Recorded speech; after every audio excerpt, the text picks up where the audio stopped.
बच्चों के लिए एक छोटी सी कहानी जो बाबा जी ने काफी बार कही है। बाबा जी कहते हैं कि जो संतों का सत्संग होता है वो मुक्ति का द्वारा होता है, उससे मुक्ति मिलती है। बाबा जी के सत्संग के कहने के अनुसार वेदों में लिखा है कि किसी भी व्यक्ति को सत्संग के बिना सुख और चैन नहीं मिलता। सत्संग बहुत बड़ी दौलत है, लेकिन हम सत्संग की कदर नहीं करते। अगर कोई सत्संग का एक शब्द भी सुन ले, अपने अंदर जज्ब उसको जज्ब कर ले, उस पर अमल कर ले, तो जीवन में परिवर्तन आता है। पूरे सत्संग की तो बात ही कुछ और है। इस सत्संग का एक लफ्ज भी अगर हम पकड़ ले, उससे जीवन बदल जाता है। अगर पूरा सत्संग सुने तो बात ही कुछ और है। बाबा जी की इस कहानी के अनुसार एक चोर था। उसने मरते समय अपने एक बेटे को उपदेश दिया बुला के कि मेरी बात सुनो, कुछ मैं खास उपदेश देना चाहता हूं।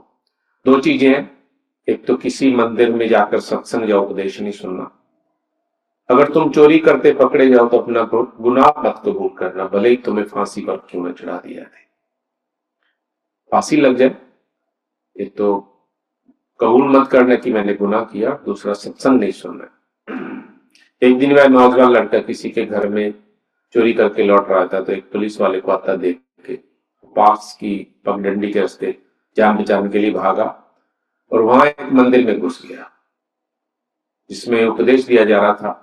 लेकिन उसने अपने पिता की सीख पर अमल किया। उसको याद है कि मेरे पिता ने कहा कि मंदिर का सत्संग नहीं सुनना। उसने कानों में उंगलियां डाल दी कि कोई शब्द सुनाई ना दे। कान बंद करने से पहले उसने एक वाक्य सुना कि देवी देवताओं की परछाई नहीं होती, कि देवी देवता जो होते उनकी जो रात के अंधेरे में परछाई नहीं होती।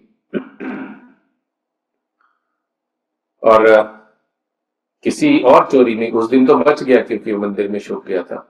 किसी और दिन वो नौजवान चोरी के इल्जाम में पकड़ा गया, राजा के सामने लाया गया। राजा ने उससे पूछा कि क्या तुमने चोरी की है? उसने कहा नहीं, मैंने कोई चोरी नहीं की। जैसे बर्ताव होता है चोर से चोरी उगलवाने का, उसको मारा पीटा गया, लेकिन उसने गुनाह कबूल नहीं किया और उसे कैद खाने में डाल दिया। राजा की जो पुलिस थी उसमें एक औरत थी, सिपाही थी, जो जो भी थी, वो बहुत चालाक थी। उसने राजा से कहा कि मैं इससे गुनाह कबूल करवाऊंगी, मुझे मौका दीजिए। राजा ने उसकी योजना को मंजूरी दे दी और उसे काम सौंप दिया। महिला उसी रात एक देवी, दुर्गा देवी का रूप धारण कर लिया। दो नकली हाथ लगाए, दो जलती मशालें पकड़ी, जो रूप बनाया जाता है एक शेर को, नकली शेर बनाकर उस पर बैठने का ढोंग रचा। काफी हो हल्ला किया और चलने लगी। कैद खाने के दरवाजे एकदम से खुल गए। अंधेरे में मशाल की रोशनी थी और उससे कैद खाना चमक उठा। बेचारे नौजवान ने देखा कि साक्षात देवी मां दुर्गा उसके सामने खड़ी है। वो बहुत आश्चर्यचकित हुआ, बहुत हैरान हुआ। वो पैरों तक हिल गया। उसने ढोंगी माता, उस जो ढोंगी माता थी, उसने नौजवान को आशीर्वाद देते हुए कहा कि ध्यान से सुनो, मैं मां दुर्गा हूं, तुम्हारी जो बहुत बुरी हालत है उसको खत्म करने आई हूं। तुमने चोरी किया, मुझे सच सच बता दो। अगर मुझसे सच कहोगे तो मैं तुम्हारी रिहाई करवाने में तुम्हारी मदद करूंगी। वह चोर अपना गुनाह कबूल करने वाला ही था जब उसे उस ढोंगी माता, जो दुर्गा माता थी, उसकी परछाई दिखी, जो उसने मंदिर में उपदेश का वाक्य याद आ गया। क्योंकि उसने देखा कि जो देवी माता बनी हुई है नकली, उसकी तो परछाई है। तो उसे उस वक्त मंदिर में जो उपदेश सुना था वो याद आ गया कि देवी देवताओं की परछाई नहीं होती।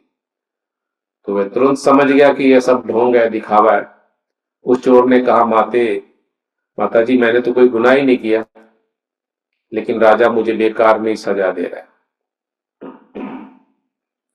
अगले दिन उस चालाक औरत ने राजा से कहा, यह नौजवान अपराधी नहीं है। राजा ने उस नौजवानी की जो रिहाई थी उसका हुक्म दे दिया कि तुम जाओ।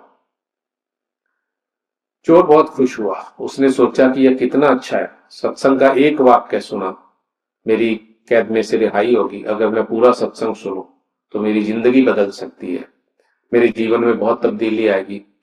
तो उसने चोरी का काम छोड़ के सत्संग सुनना शुरू किया और उसका ये असर हुआ कि उसने भजन अभ्यास किया और वो एक महात्मा बन गया।